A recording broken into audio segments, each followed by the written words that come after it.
안녕하세요.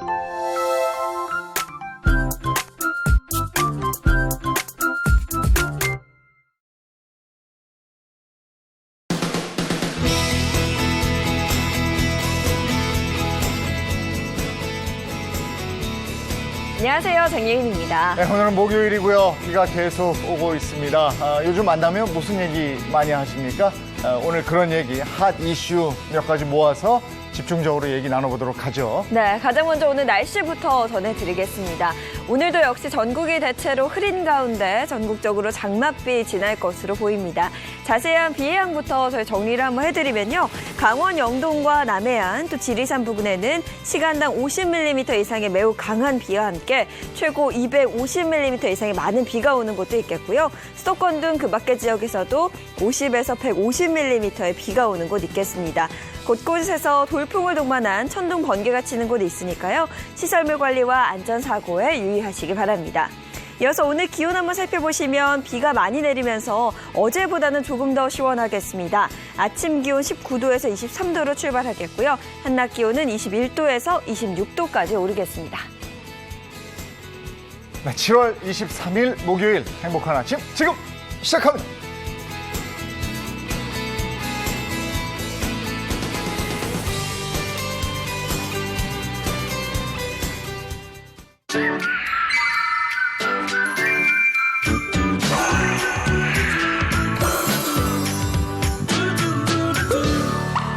네, 이번 주에 있었던 몇 가지 이슈를 가지고 얘기를 나눠보겠습니다. 근데 사고가 많았어요. 네. 어제도 사고 있었잖아요. 인천 화학제품 공장에서 폭발 사고가 났습니다. 이 사고로 무려 7명이 다쳤고요. 안타깝게 1명이 숨졌습니다.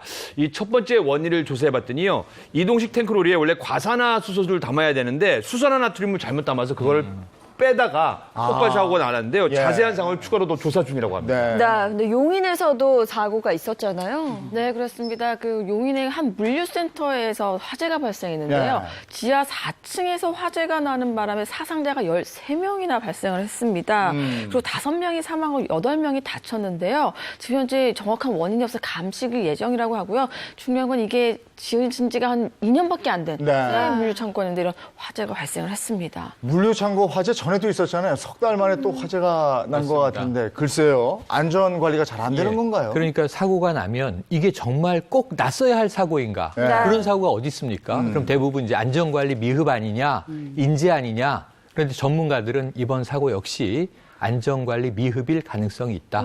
이 전반적인 것은 이제 국가수 조사 등 네. 정밀 감식을 거쳐서 발표되겠지만 네. 안전관리 미흡 가능성 높아 보입니다.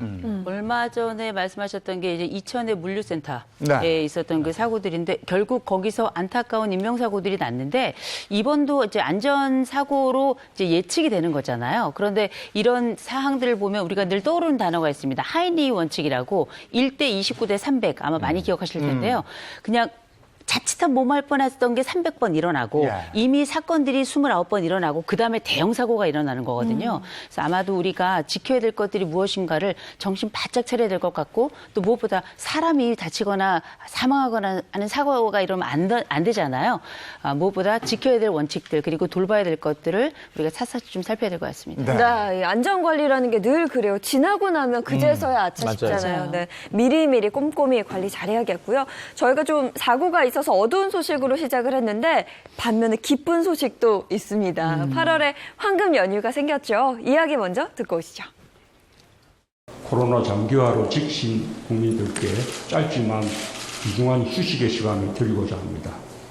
현충일과 광복절이 주말과 겹쳐 쉴 수 있는 공휴일이 줄어든 것을 감안했습니다.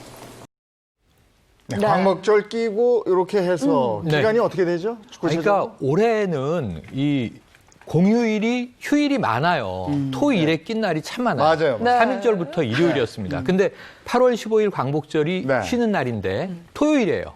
그래서 대체 공휴일 개념으로 임시 공휴일을 17일 월요일에 쉬기로 네. 의무 의결됐습니다. 네. 그러면 15일 토요일, 16일 일요일, 17일 월요일, 네. 사흘의 황금 네. 연휴가 생겼습니다. 금요일은 오전만 근무하면 오후부터 해가지고. 하루 연차를 내시죠. 연차를. 네. 임시공휴일이 근데 이번이 처음이 아니잖아요.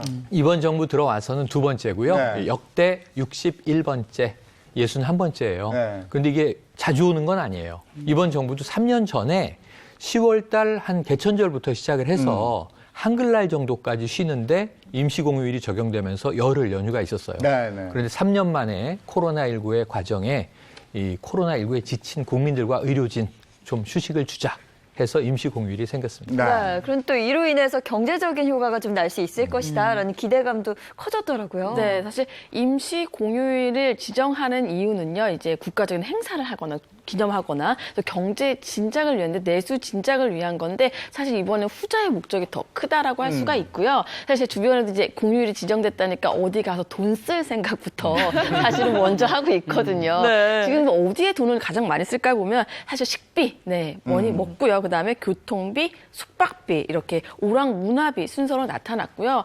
현대경제연구원에서 발표한 거에 따르면 이번 임시 공휴일 지정으로 인해서 내수 진작 효과가 6조 원 정도나 된다고 하니까 상당히 경제적인 효과도 크다라고 할 수가 있습니다. 예. 근데 이게 모두가 쉴 수 있는 건 아니잖아요. 네. 아쉽네요. 네.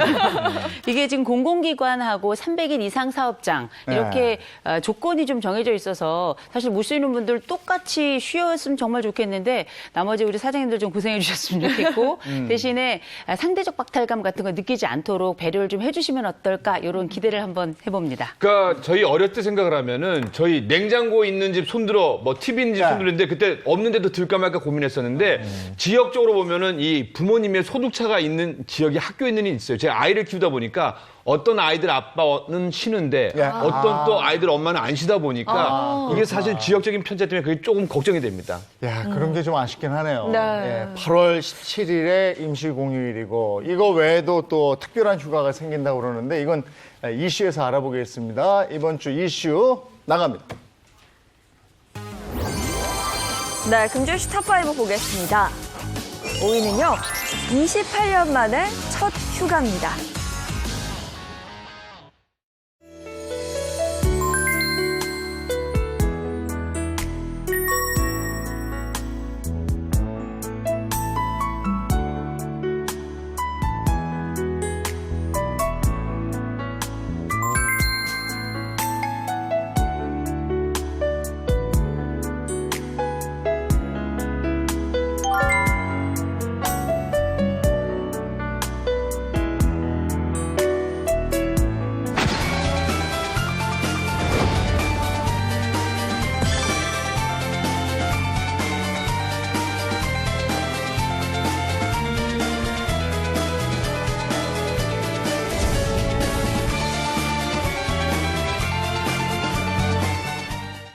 네, 28년 만에 첫 휴가. 택배 노동자들이 28년, 그렇게 되나요? 네, 왜냐하면 1992년에 택배 사업이 처음 시작이 된 거예요. 그리고 28년이 됐는데 택배 산업은 점점 커졌죠. 네. 이제 택배가 없으면 어떻게 생활을 할까 싶기도 한데 그런데 처음으로 쉬어보는 겁니다. 시작되고 첫 네, 휴가. 이야. 택배 없는 날 8월 14일로 정해진 거고요. 네. 그러니까 8월 14일 금요일이니까 15일 아까 말씀드린 광복절 토요일 16일까지 사흘을 쉬게 되는데 그러네요.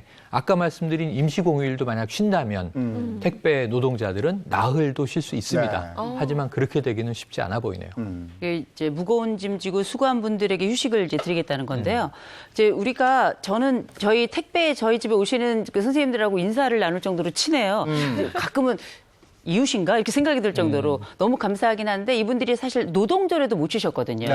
그래서 이번에 휴식이 굉장히 좀 의미 있지 않나 싶은데 하면 또 걱정도 되죠. 네, 근데 택배 기사님들은 원래도 좀 고생 많이 하시지만 특히나 최근에 코로나19 터지면서 그렇지, 정말 그렇지. 눈코 뜰 새 없이 바빴습니다. 여기 계신 분들도 뭐 많이 이용하셨죠, 택배.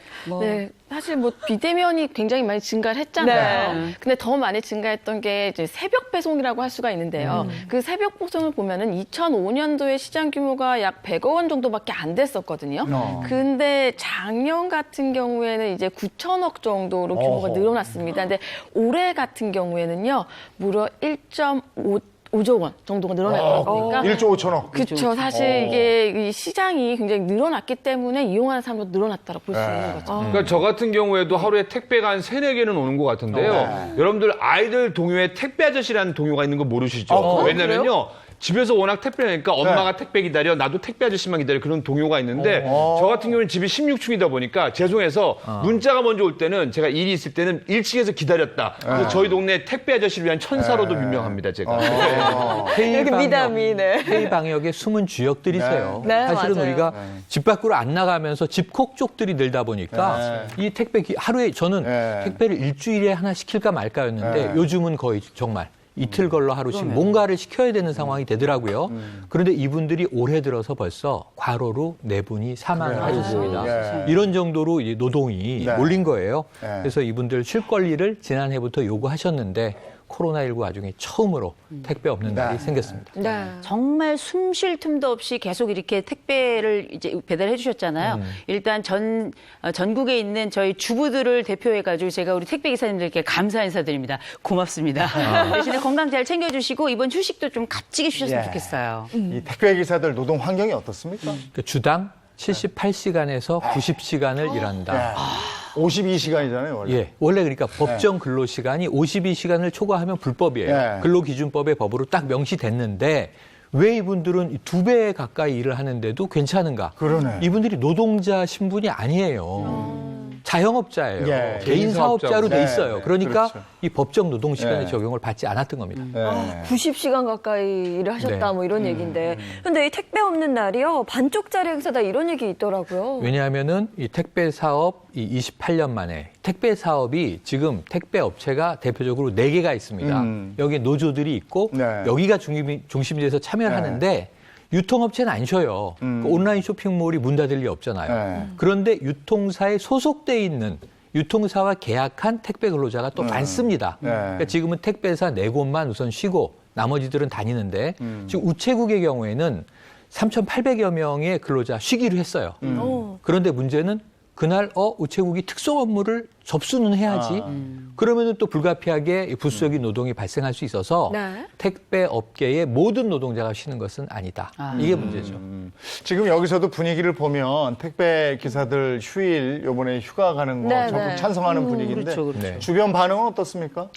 사실 이제 저 인터뷰를 봤는데요. 정말 360을 쉬지도 못하고 과로하시는 분들 보니까 너무 가슴이 아프더라고요. 근데 정말 이번 일로 인해서 이제 택배 열심히 해주셨던 분들이 쉰다는 거에 대해서 주변 반응이 굉장히 좋다라고 할 수가 있어요. 예. 네. 그리고 이런 때 우리 심의성도 드러나는 것 같습니다. 이 맘카페를 비롯한 온라인 커뮤니티에서는요, 택배 없는 날을 알리며 기사들의 휴일을 환영하는 반응을 많이 보였습니다. 택배 기사들이 과로로 쓰러졌다는 뉴스를 접할 때마다 저도 사실은 마음이 아팠고 여러분들이 또 마음이 아팠는데요. 이 쉴 수 있게 되어 좋다고 이야기 난 분들도 계셨고요. 그날 꼭 받아야 하는 물건이 아니면 가급적 피해서 주문하자는 분들도 많이 계셨습니다. 네. 그리고 SNS에서는 샵 택배 없는 날 동참, 샵 택배 없는 날 운동 등의 해시태그 운동이 일고 있고요. 또 많은 누리꾼들은 그 시기에 맞춰서 택배 주문은 좀 하지 말자, 미루자 이런 얘기도 나오고 있습니다.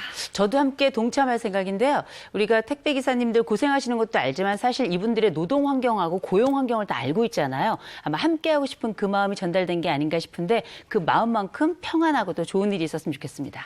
근데 이 택배 없는 날에 대해서 정작 택배 기사들끼리는 의견이 엇갈린다고 들었거든요. 저는 감정이입이 돼요. 모든 직장인들이 쉽게 이해하실 수 있는 게, 자, 택배 없는 날 하루, 28년 만에 휴일이다.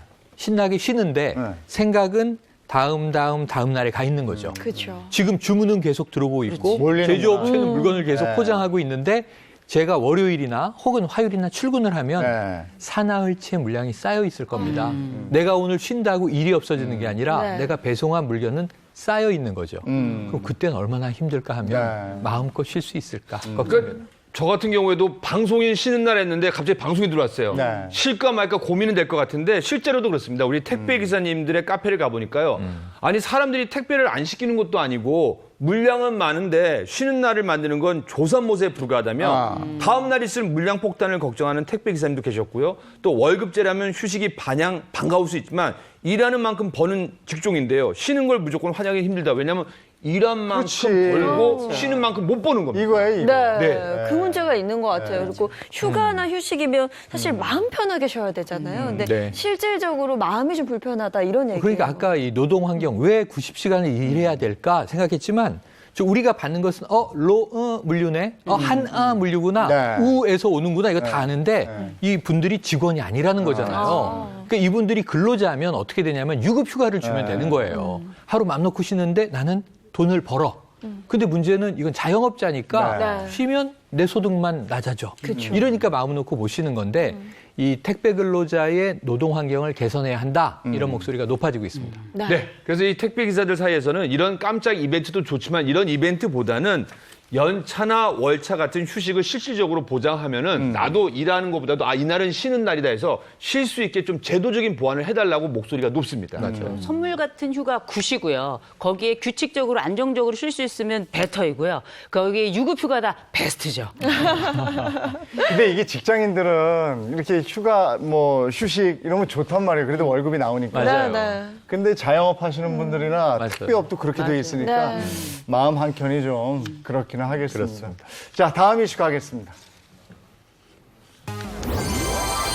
네, 금주의 슈탑5 4위 보겠습니다. 4위는요. 어르신 향하는 코로나19 불씨입니다.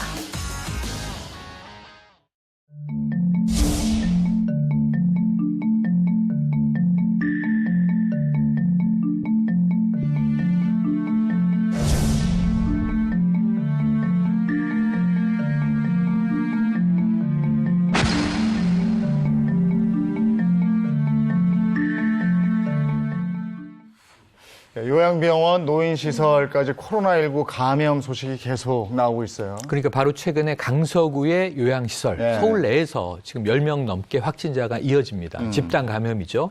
그래서 이제 5월 이후에 이 노인들 요양시설 10군데에서 집단 감염이 나왔고요. 전체적으로 확진된 누적 확진자는 113명인데요. 이 중에 벌써 8분이 사망을 하셨습니다. 그러니까 저희 아파트 같은 경우에도 어르신 쉼터가 있는데 지금은 문을 닫아놓은 그렇죠. 상태인데 이 어르신들의 경우요, 이 매일 집과 시설을 오가는 게 사실은 대부분입니다. 소일거리가 없으시기 때문에. 그러니까 가족과 지인 중에서 추가 감염자가 나올 가능성도 사실은 좀 염려에 두는 것 같습니다. 네, 특히나 이 어르신들은 감염 우려가 큰 고위험군으로 나뉘잖아요. 그러니까 이 미국에서 젊은이들이 플로리다 해변에 모여서 코로나는 우리를 해칠 수 없어. 젊은이들이나 그렇죠. 네. 감염이 막 되는데 네. 50대 이하에선 1%가 안 돼요. 근데 60대가 되면 사망률이 2%로 올라갑니다. 70대가 되면 9%가 넘어갑니다. 확 올라가네. 10명 중 한 분이 사망할 수 있다는 거예요. 80대가 넘으면 25%를 넘겨서 글쎄 말이야. 4분 중에 한 분이 사망하는 상황입니다. 위험합니다. 네. 특히 제가 이제 의학 프로그램을 진행하다 보면 의사분들을 많이 만나거든요. 네. 근데 이제 어르신들의 대부분은요, 내가 나이 먹어서 그런가?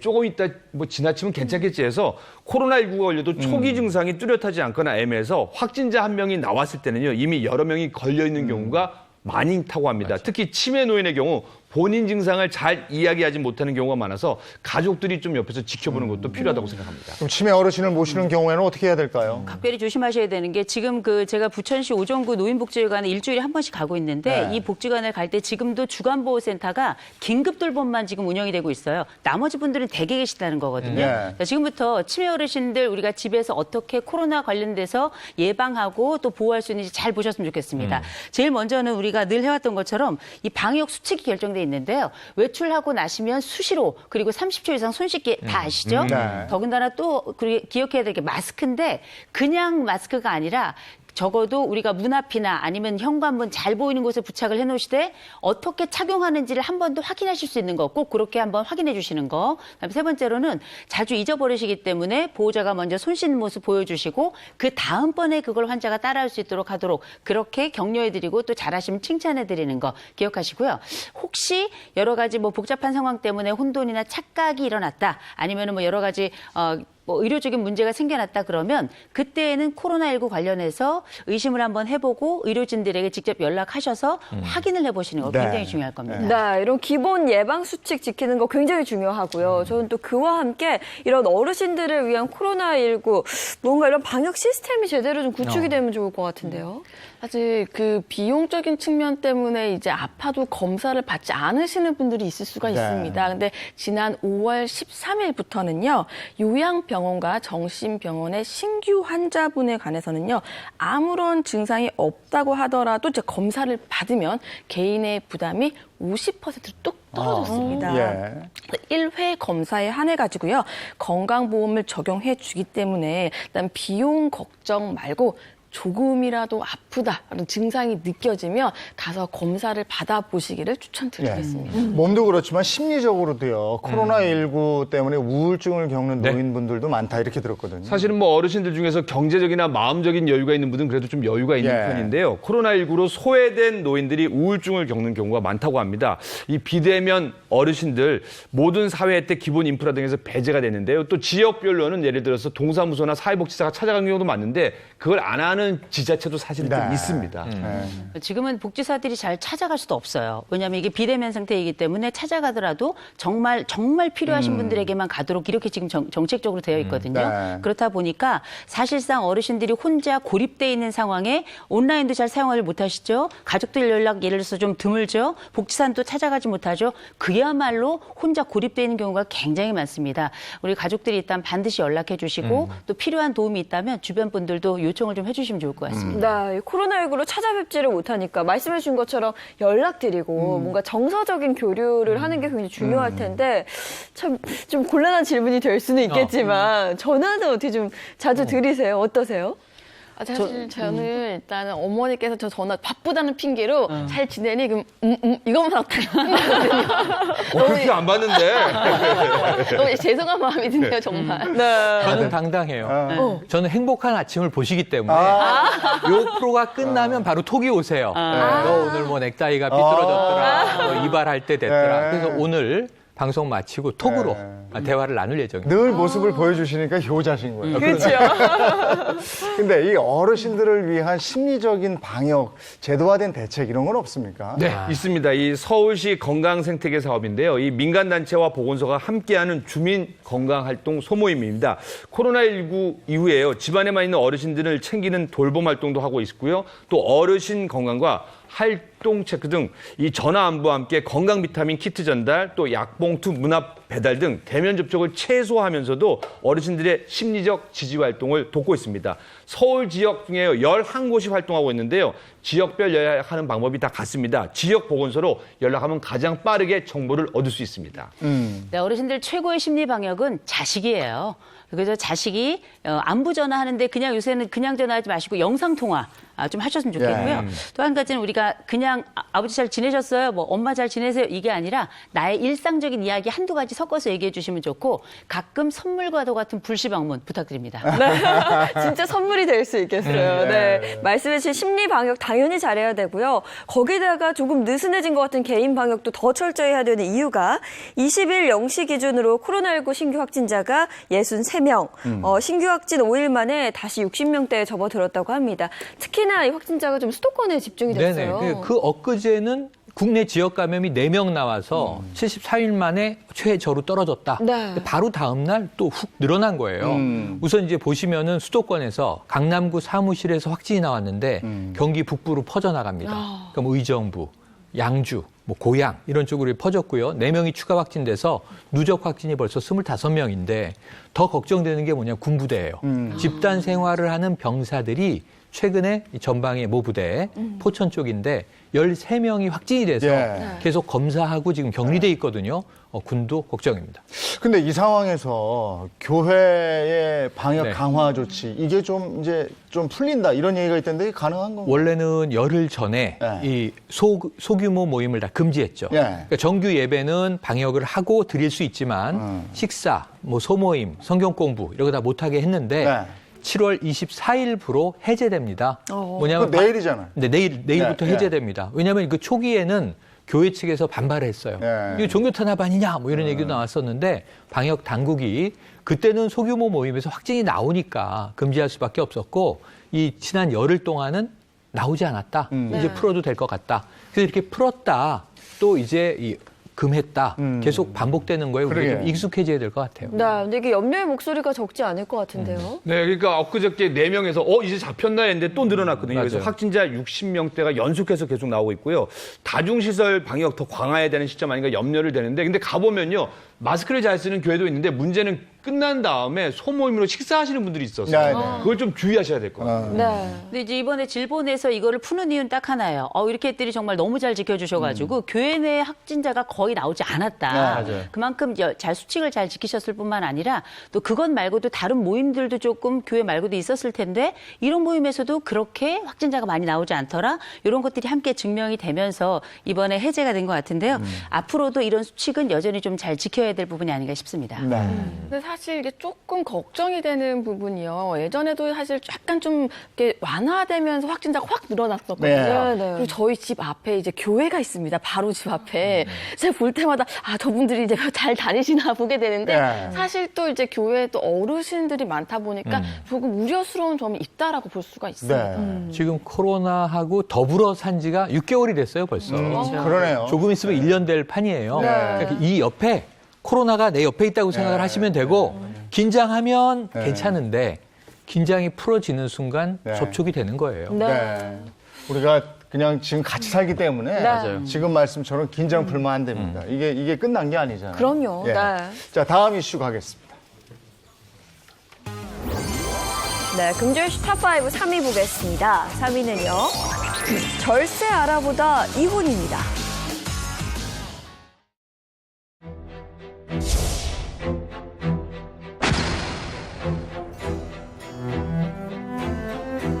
서울 종로구와 서초구의 아파트 두 채를 갖고 있는 한 60대 부부.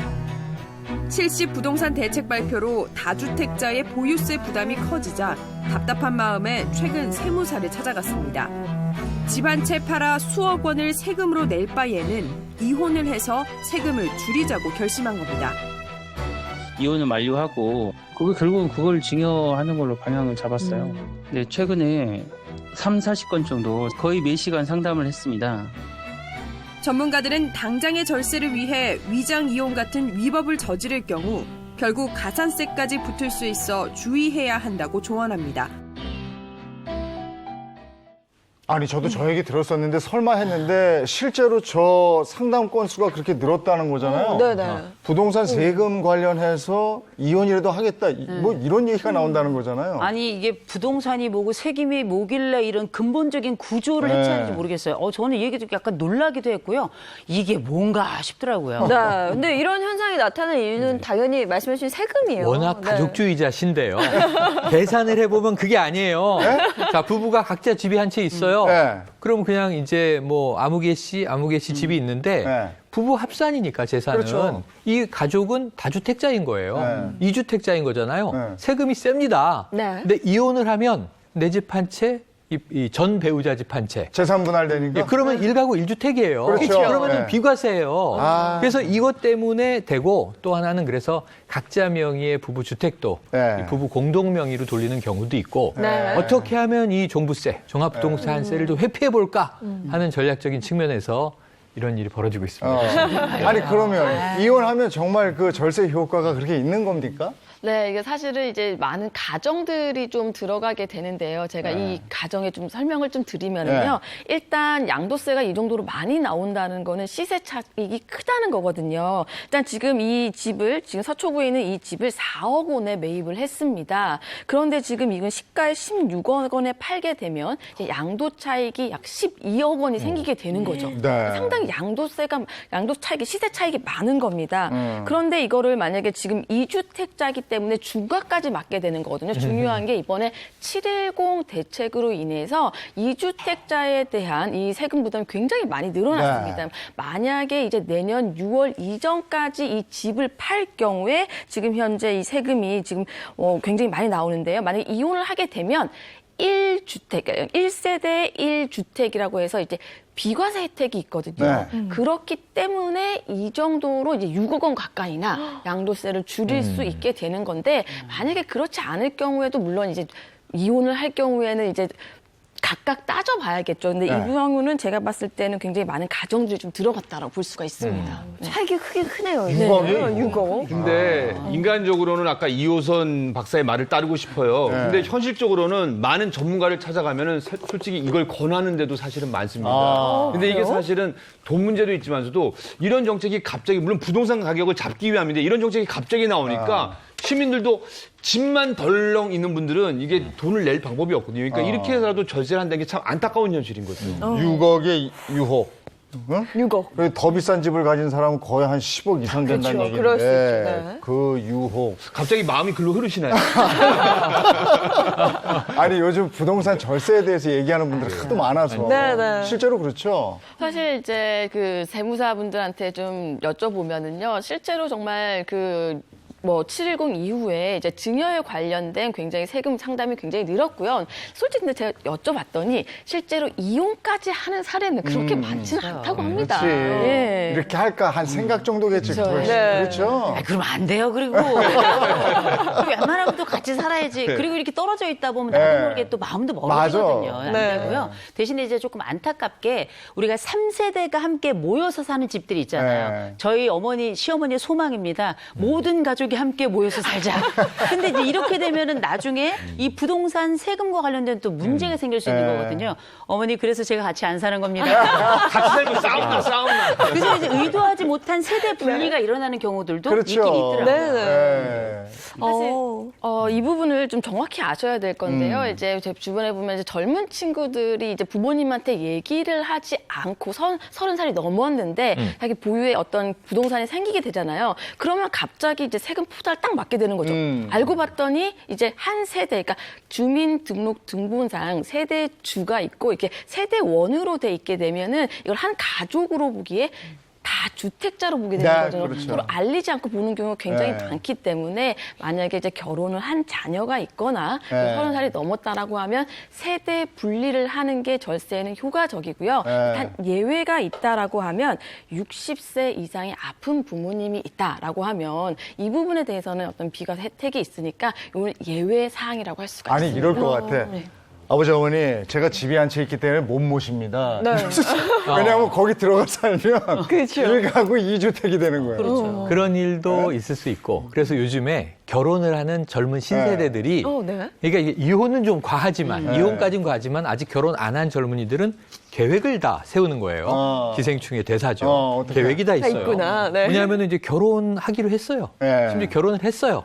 혼인신고를 미뤄요. 아, 왜냐하면 지금 이 신혼부부에 대한 주택 특별 공급이 있어요. 생애 첫 주택도 네. 있고. 근데 이게 혼인신고일로부터 7년까지 유효해요. 그러니까 법이 인정하는 부동산의 신혼은 7년이에요. 그런데 이게 시간을 까먹으면 촉박해지잖아요. 그럼 근데 문제는 뭐냐면 신혼부부가 뭔가 청약을 낼 때 가점이 안 높아요. 네. 그러면 가점을 높이는 방법은 자녀를 늘리는 거예요. 혼인신고는 안 해. 아. 자녀를 낳아 계속. 아, 그래. 그리고 늦게 혼인신고를 해. 7년 이내에 시간은 벌어. 아유. 부양가족 수를 늘려서 이 청약 점수는 높아져. 네. 그러니까 이런 아주 전략적으로 마치 입시에서 자기의 청약 국영수와 점수를 위해서 계획을 그렇게까지 짜듯이 하는 거예요. 네, 힘듭니다. 근데 또 신혼부부들은요, 또 변명 아닌 변명을 한다면 이게 제도적인 문제 때문에, 물론 이제 요즘에 우리 어르신들이 뭐라고 해요? 왜냐하면 신혼부부들이 이게 사실은 혼인신고를 좀 늦게 합니다. 한 1년 정도. 그런데 각각 한 집씩 있습니다. 집 한 채가. 네. 근데 결혼하게 되잖아요. 네. 혼인신고를 하면 2주택자가 그렇죠. 되는 그렇게 거예요. 돼요. 근데 신혼부부는 5년 내 한 채를 팔면요. 양도소득세를 면제 주는데요. 아, 5년 안에? 일부 신혼부부는 집값이 더 오를 것으로 보고요. 네. 5년 뒤 매각하기 위해 혼인신고를 늦춰서 한번 집값을 보고 혼인신고를 한답니다. 제 나이가 이제 결혼해야 되잖아요. 네. 아, 이런 게 있군요. 네. 그리고 앞서 화면을 보신 분들 아시겠지만 이 부부가 절세를 위해서 증여를 선택하는 경우도 있는데요. 최근에 또 이런 분들이 그렇게 많아졌다면서요. 이번에 그 주택에 대한 여러 정책들이 딱 나오면서 두 가지가 증가했는데 하나 전세가 완전히 급등해 버렸고요. 두 번째로는 지금 증여가 증가하고 있는 건데 네. 이 증여는 결국 자녀가 30세가 넘고 그다음에 소득 증빙이 된다. 그러면은 그 범위 안에서 증여가 가능하니까 세금을 내느니 그냥 증여를 하자 이렇게 결정하시는 분들이 계신 거죠. 최근에 네. 제가 이제 강연하면서 회계사 세무사분들 아는 분들이 있거든요. 2030 젊은 세대들 중에 복받은 저죠. 증여 문의가 실제로 많이 늘었다고 합니다. 네. 증여 취득세 높이겠다는 거 아니에요? 그래서? 성선화 기자? 예. 네, 지금 현재 논의는 되고 있는데 아직까지 확정이 된 건 아니라 가지고 네. 조만간에 추가 대책이 나올 가능성이 있는 거죠. 아, 그렇군요. 예. 그렇군요. 그래서 근데 이게 다 사실은 편법이잖아요. 어떻게 보면. 그래서 이게 장기적으로 봤을 때는 좀 좋지 않다는 의견들이 있어요. 그래서 이에 관해서는 좀 어떻게 보시는지요? 맞습니다. 네. 이혼을 해서 네. 이제 1주택이 되면 엄청나게 절세가 될 수 있는데 이게 꼼수라는 거죠. 그치. 그래서 국세청에서는 이걸 다 포착하고 있습니다. 네. 그래서 이혼 후에 같이 살면 인정을 안 해준다. 인정을 해주지 않겠다라는 대책을 이미 가지고 있더군요. 그 다주택자를 위한 합법적인 부동산 절세 팁은 어떤 게 있습니까? 일단은 이제 합법적이라고 아까 말씀드렸던 약간 좀 부연 설명을 좀 드리면 교차 증여라는 게 있는데요. 이게 어떤 거냐면은요. 이제 이 증여세라는 건 누진세입니다. 그러니까 제가 아버님한테 뭔가 받았을 때는 이번에 또 하게 되면 그 누진이 되는 거죠. 그러니까 명의를 다르게 하는 거죠. 예를 들어서 이제 친구가 있어요. 친구가 있는데 내가 너네 아들한테 얼마를 줄게. 그럼 너는 우리 아들한테 얼마를 줘. 그럼 명의가 다르잖아요. 그러면 이렇게 되면 이제 누진세율을 피해갈 수 있거든요. 사실 이게 이제 많이 하는데 요즘에 이제 국세청에서도 이런 방법들을 이제 다 알기 때문에 왜 갑자기 남의 명의로 이렇게 증여가 됐지? 라고 생각을 하면 이제 추적에 들어가는 거죠. 친구네? 그러면 이렇게 다 짜고 한 거 아니야? 라고 들어오기 때문에 저걸 또 피해가는 방법이 생겼어요. 네. 또 피해가지고. 저걸 피해가는 방법은 부부간에는 6억 원까지 증여, 자녀들에게는 5천만 원까지 증여해요. 그래서 다 증여를 해. 네. 그리고 재혼 가정이 서로 상대의 자녀에게 증여를 하면 네. 또 명의가 달라지는 거죠. 근데 아까 친구는 수상한데 재혼 부부잖아요. 그러니까 이런 방법도 또 사용한다고. 그렇군요. 그럼 성 기자님, 1주택자를 위한 절세 팁도 좀 알려주신다면 어떤 게 있을까요? 일단 아파트를 제가 보면은 이제 부부들에 한해서요. 이거를 이제 누구의 명의를 할지 그 구입 전에 반드시 정해야 되는 거죠. 예전 같은 경우에는 얘가 분양권을 받았다라고 하면 남편 명의든 아내 명의든 일단 받아놓고 이제 등기를 치기 전까지 이제 각자에게 증여를 하게 되면 이제 5천만 원까지 공제가 됐었거든요. 근데 이제 전매 제한이 걸리게 되면은 취득 전까지는 이제 증여를 할 수 없게 돼 있습니다. 그래서 일단은 공동 명의로 할지 아니면 부부 한 명의 명의로 할지를 부동산을 취득하기 전에 미리 고려하셔야 된다는 거죠. 네. 제가 궁금한 게 있는데요. 늘 등기를 할 때 보면 네.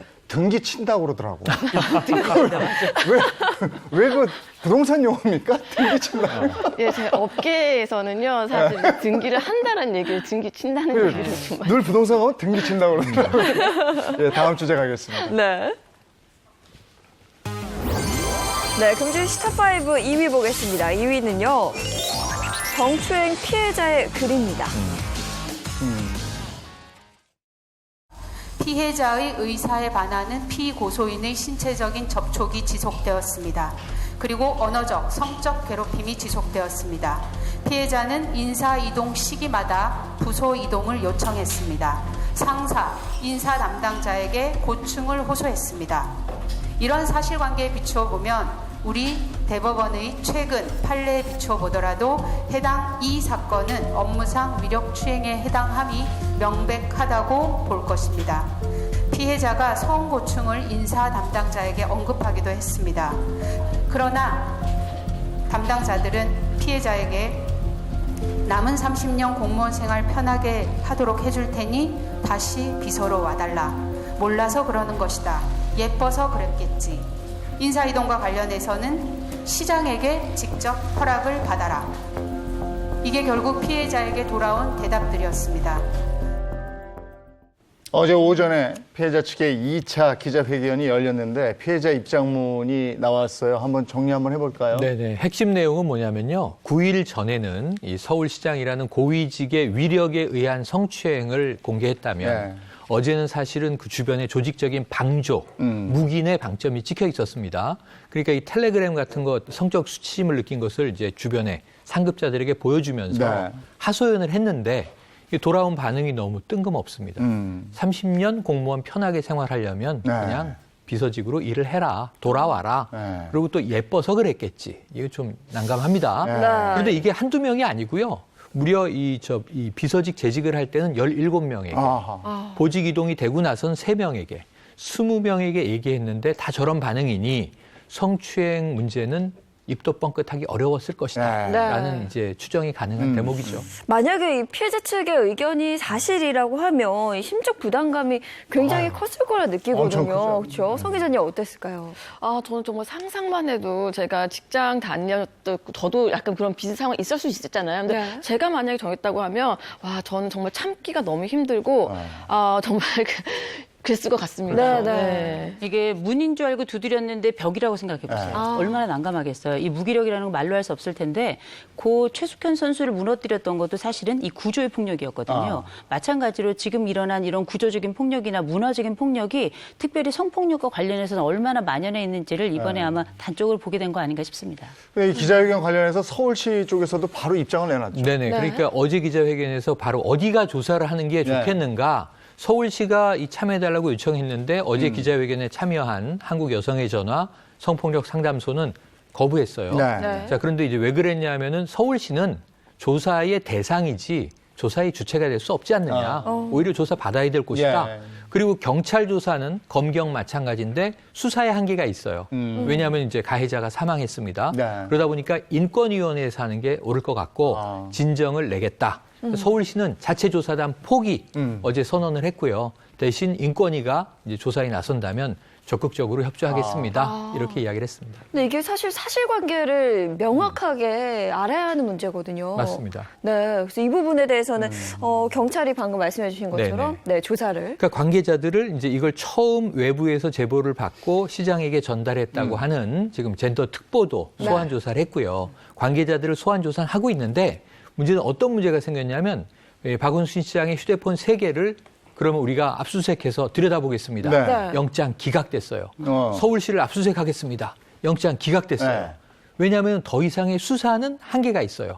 이미 고인이 됐고 타살 혐의점이 없고 장례까지 끝났기 때문에 공소권 없음 종결은 확정적이에요. 네. 그렇다면 지금 방조 혐의에 대해서 이제 수사를 할 수 있다면 모를까. 근데 지금 어제 기자회견을 포함해서 새로 나온 이야기를 법원은 범죄가 소명됐다고 보기는 어렵다.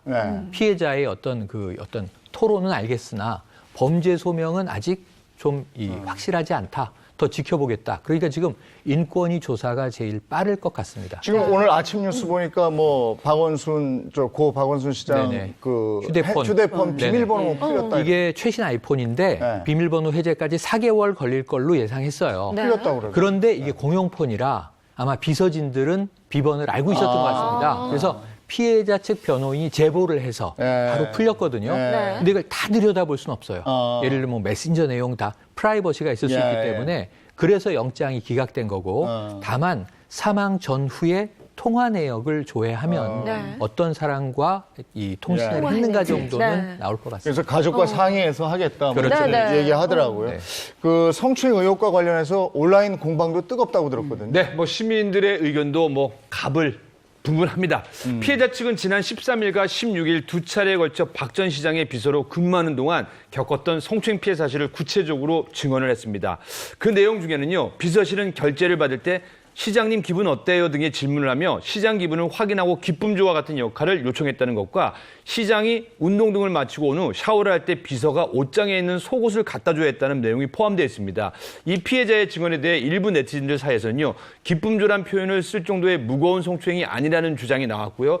그러자 또 한쪽에서는요, 명백한 성추행이라며 반박하는 글도 올라오고 있어서 시민들도 지금 논쟁을 벌이고 있습니다. 네, 피해자 입장문을 한번 자세히 들여다보면 이런 얘기가 있어요. 문제 인식까지도 시간이 오래 걸렸고 문제 제기까지는 더더욱 오랜 시간이 걸렸다. 이 얘기가 있는데 실제로 성추행 같은 피해 사실을 인식하기까지도 시간이 좀 걸린다는 거예요. 그러니까 저희가 이제 성희롱이나 성폭행 예방 강연을 가면요, 사실 제일 중요한 게 본인은 농담이라고 생각하는데 상대가 성적인 수치심 그건 성희롱이거든요. 근데 이런 거 같은 경우도 피해자가 좀 빨리 사실을 깨달을 수 있는 뭔가 성추행 전조증상 같은 거 없을까요, 이 박사? 어떻습니까? 충분히 있을 수 있고요. 일단 제일 중요한 건 많은 분들이 왜 하필 이 시점이었냐 이렇게 얘기하시는 분들이 계신데 피해 사실이나 피해 고통에는 유통기한이 기본적으로 없습니다.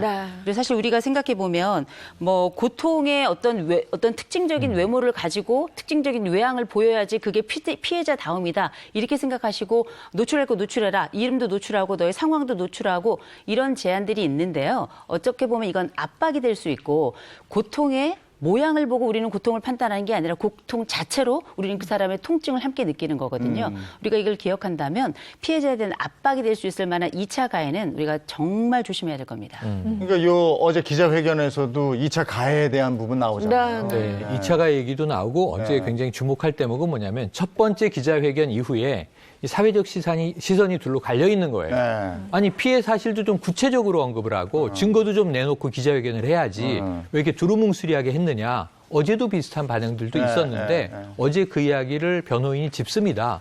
피해 사실을 공개하면 공개했다고 이 문제가 막 벌어지고 피해자에 대한 2차 가해가 있고 공개를 안 하면 별것도 아닌데 지금 그러는 거 아니냐고 또 2차 가해가 이루어지고 공개해도 이루어지고 안 해도 이루어지고 증거는 모두 다 이 공적인 기관에만 제출했다 이렇게 이야기를 했습니다. 네, 말씀해 주신 2차 가해, 2차 피해가 이어지고 있는데 사실은 이렇게 성범죄를 당한 사람을 비난하거나 두 번의 상처를 주는 일은 없어야 되거든요. 근데 이런 일이 계속해서 반복되고 있어서 마음이 너무 아픕니다.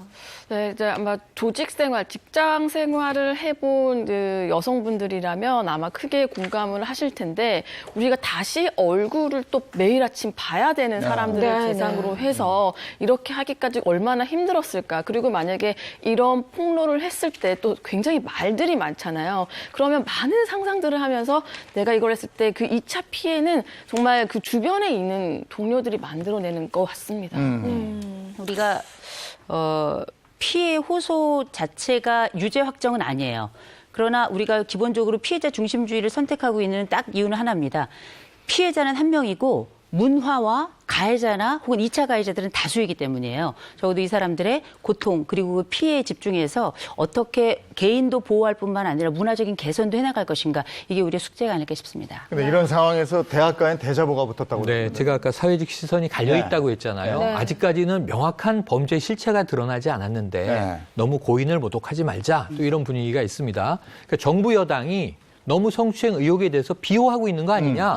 이 대학가에는 이제 정부 여당을 좀 비판하는. 그러니까 성범죄에 대해서는 엄격하게 처벌해야 한다. 이런 게 올라왔고 같은 맥락에서 지금 국회청원 게시판에는 여성가족부 해체하라. 왜냐하면 여성가족부가 너무 이 사태 이혼적인 거 아니냐. 이런 또 비판들이 10만 명을 넘겼어요. 그래서 이제 이런 문제들이 앞으로 어떻게 전개될지 여론의 추이도 지켜봐야 될 것 같습니다. 네, 이 사태로 인해서 이런 청년들의 실망감이 확실히 좀 두드러지는 것 같아요. 그러니까 이제 예를 들자면 이호선 박사는 저랑 오빠 동생 친해요. 근데 제가 뭐 그럴 사람은 아니지만 실수 아닌 실수를 했어요. 근데 이호선 박사, 그럴 오빠가 아닌데, 그럴 사람이 아닌데, 근데 사실은 공과사는 정확히 나눠져야 됩니다. 이 청년들은 사실은 제일 좋아하는 말이 팩트만 얘기하자라는 거거든요. 그러니까 이런 상황에선 네 편이냐 내 편이냐 중요한 게 아니라 그 사안만 보고 얘기를 해야 될 것 같습니다. 사실관계가 확실하게 좀 밝혀져야 될 텐데 말이죠. 맞습니다. 지금 이제 아까 진정을 인권위 낸다고 했고 인권위가 조사에 나선다고 했으니까 여기를 중심으로 이 사건의 실체가 밝혀지고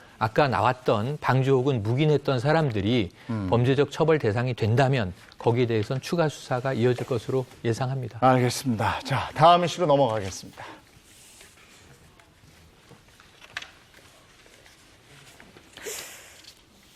자, 저희가 지금 말씀을 드렸는데요. 이번 사건과 관련해서 다른 의문점도 있는데 그건 저희가 또 다음 시간에 좀 짚어보도록 하겠고요. 다음 이슈 1위부터 보겠습니다.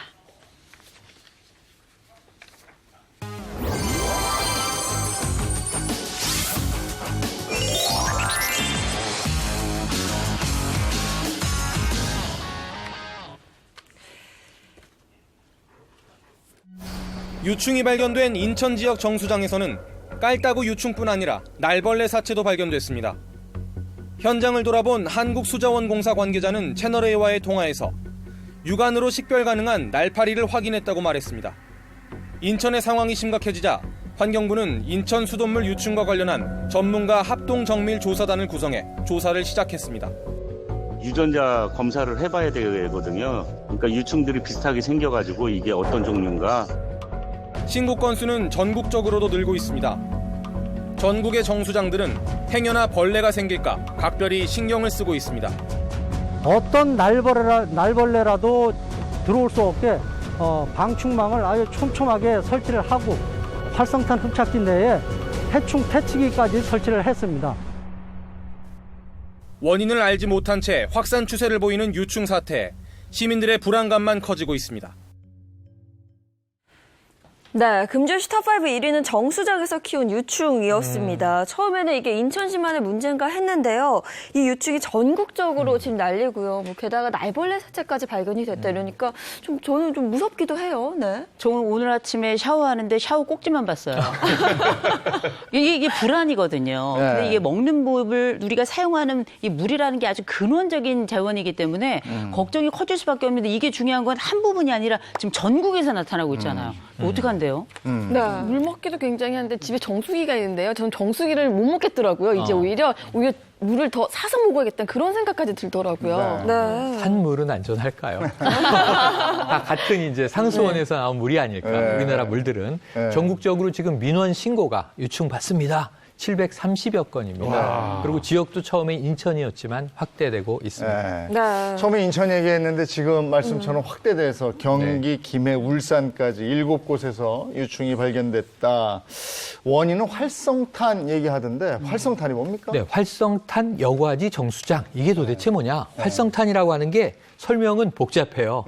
뭐냐면 톱밥, 목재, 야자 껍질, 석탄 이런 것들을 태워서 네. 고온의 다공질 탄소물질로 만들어서 불순물에 대한 흡착력을 높인 것을 물에 뿌리는 거예요. 네. 이 참 어렵죠. 한마디로 말씀드리면 숯입니다. 숯.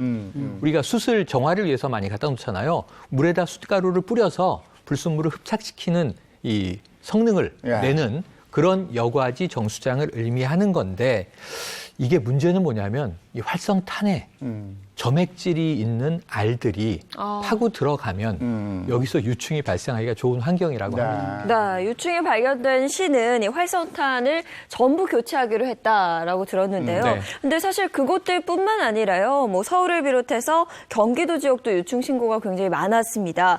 근데 이건 또 정수장만 문제가 네네. 아니다 이런 얘기 있더라고요. 맞아요. 지금 이제 활성탄 정수장 7군데 다 조치를 취해서 이제 표층에 유충이 있던 것들은 해결이 됐거든요. 네. 그런데 문제는 뭐냐면 서울, 부산, 화성, 파주, 인천 외에 또 이 정수장과 관련 없는 지역도 유충이 나오더라.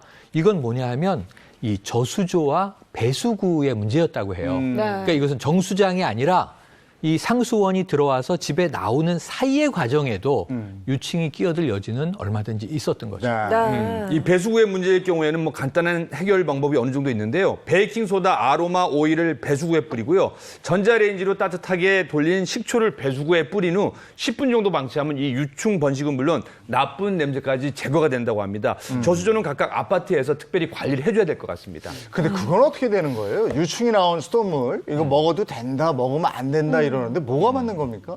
근데 그것 때문에 요즘에요. 이 구충제 먹는 분들이 굉장히 많아졌습니다. 근데 굳이 구충제까지 먹을 필요는 없다. 별로 이렇게 근데 생상하고 싶지는 않은데 만약 유충을 먹게 되더라도 유충은 몸에서 번식되지 않는다고 하는데 저라도 아마 구충제를 먹을 것 같습니다. 그렇지. 찝찝하잖아요. 그거는 네. 근데 이제 깔따구 아마 모르시는 분들 많으실 텐데 이게 약간 초파리처럼 생겼는데 물어요, 모기처럼. 그래서 이제 그 유충도 저는 본 적이 있는데 그냥 조그만 그냥 약간 조금 벌레인데 이거 결국은 먹어도 이게 단백질이기 때문에 몸에 절대 해가 이렇게 되지 않아요. 아니 유해하진 않다는 거예요. 그래요? 네, 유해하진 않다는 거기 때문에 그렇긴 한데 전문가들은 일단은 그렇게 걱정이 되면 안 먹는 게 차라리 낫다. 근데 심리적으로도 그래요. 내가 뭔가 먹었을 때 문제가 있을 것 같다는 생각이 들면 문제가 없더라도 문제가 생길 수 있어요. 네. 그렇기 때문에 불편하다 싶을 때는 당분간 이게 생수나 이렇게 이용하시면 좋을 것 같고 다만 그게 어떤 큰 몸에 문제가 생기는 것뿐만 아니라 구충제와 유충에 대한 피해는 다른 거라는 거. 그래도 그냥 구충제는 그냥 건강을 위해 드셔도 괜찮습니다. 아니 이게 단백질이라고 그러시니까 갑자기 설국열차 생각이 근데 지금 또 굉장히 걱정된다라고 이야기가 나오는 부분이요. 깔따구 유충이 사급수에 산다 그래요. 그래서 많은 분들이 그러면 수돗물의 수질이 사급수라는 거냐 이런 얘기가 있어요. 자, 이 결론부터 말씀드리면 아니라고 합니다. 이 수질급수는요, 강물, 호수물 등에 대해서 등급을 부여하는 것이고요. 수돗물은 그런 물을 치수해서 약품 처리, 여과, 그리고 소득 등을 해서 먹는 물 수질 기준에 맞춰 공급하는 것입니다. 물론 먹는 물을 만드는 공정에서 유충이 발생했다는 것이지 유충이 있다고 해서 그 먹는 물이 사급수인 것은 아니라고 합니다. 수돗물 관리 불신이 이제 뭐 이렇게 언론에 나오고 이러니까 우리 주부들이 또 자구책에 나섰죠?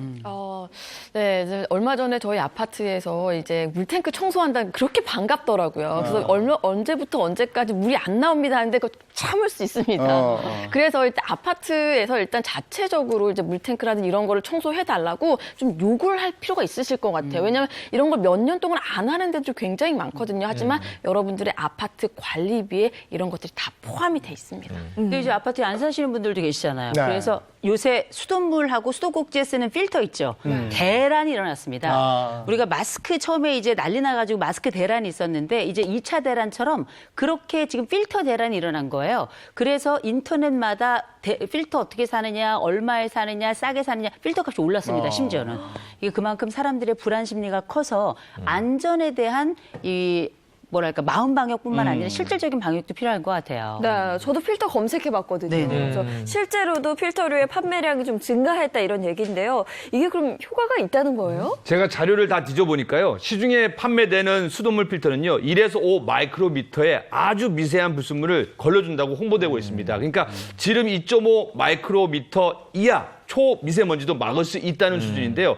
제대로 필터를 사용한다면요. 그러니까 그 0.5에서 1cm 크기의 깔따구 유충을 비롯해 각종 불순물 다 걸러낼 수 있습니다. 근데 다만 필터의 교체 주기를 지켜줘야 되는데 왜 에어컨 필터도 오랫동안 하면은요 이거 잘 못 걸러내거든요. 그래서 조금 좀 짧습니다. 보통 1개월에서 2개월 정도에 한 번씩 갈아주는 게 좋다고 합니다. 네. 자, 이렇게 문제가 생겼고 이게 일파만파되고 있고 지금 관리는 어떻게 되고 있습니까? 지금 활성탄 여과지 정수 방식은 다 폐쇄됐습니다. 표준 처리 공정으로 바뀌었다고 하니까 정수장에서 유충이 생길 가능성은 원천 차단됐다고 보시면 됩니다. 네, 참 이 수돗물 안전만큼은 좀 믿을 수 있었으면 좋겠어요. 네. 다시금 수도꼭지 입대고 그냥 자연스럽게 먹을 날이 꼭 왔으면 그럼. 좋겠습니다. 옛날에 얼마나 그랬어요. 그럼요. 그때는 뭐 없었나? 그때는 소나무에 송충이가 있었죠. 아, 그때는 소나무에 송충이. 송충이 젓가락으로 무지 잡았죠. 그거 기억나네요. 송충이 잡는 거. 예. 오늘 여기까지 하겠습니다. 우리가 송충이까지 갔네요. 네. 고맙습니다. 고맙습니다. 네. 최근에 이제 청년 창업이 많이 늘었다 이런 얘기 들어보셨을 겁니다. 청년 창업에 꼭 필요한 게 있죠. 네, 뭐 기발한 아이디어, 뛰어난 기술력 물론 필요하지만요. 이들을 응원해 줄 수 있는 지원 사업도 절실합니다. 자세한 내용 영상 준비했습니다. 보고 오시죠. 최근 한국을 비롯해 미국, 유럽, 아시아 등 세계 각국의 경제 성장을 견인하는 역할을 하고 있는 것 바로 스타트업인데요. 특히 국내 스타트업은 지난 10여 년간 급속도로 성장하고 있습니다. 기발한 아이디어로 세상을 바꾸는 청년들의 창업 열풍, 지금 만나보시죠. 창업과는 조금 거리가 있어 보이는 이곳. 유치원에서 무슨 일이 일어나고 있나요? 우리 지금 무슨 시간이에요? 그나저나 수업 시간은 맞는 듯한데 아이들의 책상 위에는 장난감과 카드뿐인데요. 아니 대체 이걸로 뭘 하고 있는 걸까요? 신기하고 재밌어요. 재밌었어요. 4차 산업혁명 시대를 맞아 교육에도 변화가 찾아왔습니다. 특히 코딩 교육이 정규 과목으로 채택되며 그 중요성이 강조되고 있는데요.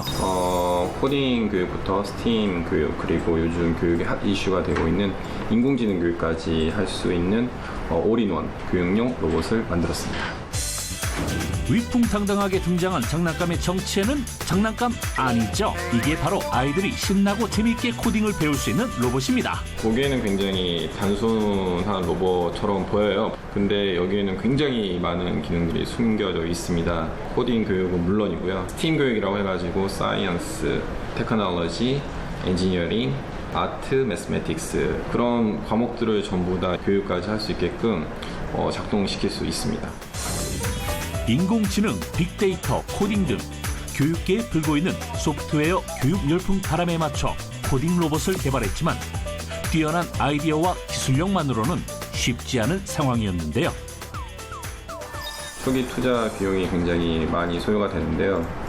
그런 것들을 지원 사업을 통해서 많은 상당 부분을 해결을 할 수 있었고, 정신적으로도 많은 여유가 좀 생기면서 사업에 좀 더 몰두할 수 있었습니다. 불과 1년 전 본격적으로 사업을 시작하게 된 이은승 씨.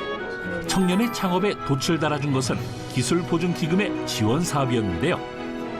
우수한 기술력과 아이디어를 가지고 있는 청년들이 사업을 시작하고자 할 때 최대 1억 원까지 지원하는 프로그램입니다. 기존의 사업들은 본인 부담금이라는 장애 요인이 있었는데 예비 창업 패키지는 창업에 필요한 인건비와 재료비, 멘토비 일체를 지원하는 프로그램으로서 새로이 창업을 하고자 하는 청년들에게 큰 힘이 될 수 있을 것으로 생각하고 있습니다.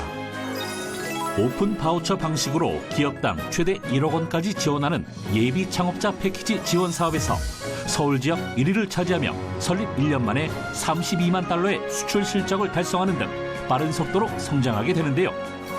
그 기술을 인정받아 대구대학교와 산학협력을 체결하기도 했습니다. 저희가 작년에 그 대구대학교 산학협력단하고 또 저희하고 같은 예물 그 4차 산업 관련해가지고 MOU까지 체결해가지고 또 좋은 인연으로 좋은 기회가 돼서 이렇게 교수님 찾아뵈러 왔습니다. 대학에서도 4차 산업혁명 시대를 맞아 청년들의 스타트업 활성화에 큰 힘을 실어주기 위해 산학협력업체와 활발한 교류를 통해 지원하고 있는데요. 학교에서 가지고 있는 R&D, 잠재력을 또 가지고 있는 보유하는 기술들을 이전함으로써 그 기업들이 성장할 수 있는 어떤 그런 기반을 제공하고 그로 인해서 동반성장하는 그런 기회를 갖기로 해서 저희들이 그 가족기업으로서 만나게 되었습니다. 코딩 교육에 주목한 곳은 대학뿐만이 아니었으니 교육 및 출판 전문 기업에서도 코딩 로봇에 관심을 보였는데요.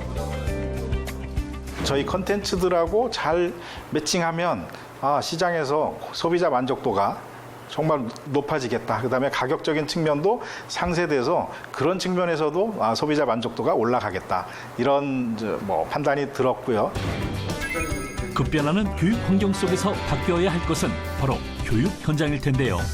이에 대처하기 위해서는 어른들의 노력이 중요합니다. 기존에 그냥 주입식으로 배웠던 교육보다는 아이들이 자연스럽게 놀면서 선생님과 상호교류를 하면서 혹은 유아와 유아가 서로 상호교류를 하면서 학습할 수 있고 요리를 배울 수 있는 프로그램이 좋은 프로그램이 될 거라고 생각합니다. 아이들을 위한 코딩 로봇인 만큼 아이들의 관심이 가장 중요할 텐데요. 괜한 걱정이었나요? 이미 아이들은 코딩 로봇에 푹 빠져버렸네요.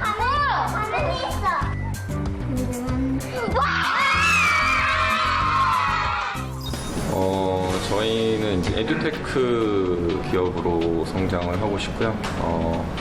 비단 국내뿐만 아니라 글로벌 업체로서도 인정받을 수 있게 해서 저희가 2021년까지는 국내는 탑3 그리고 2023년까지는 글로벌 탑10을 것을 목표로 하고 있습니다. 오늘도 미래를 위해 달리고 있는 청년들, 그들이 움직이면 세상이 변합니다. 청년들의 꿈을 응원합니다.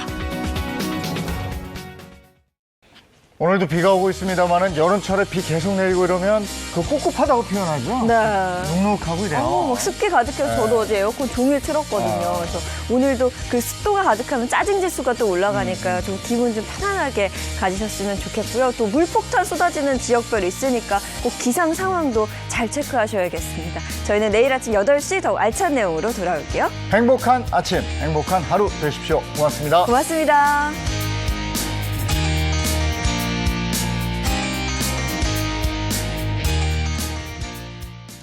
채널 A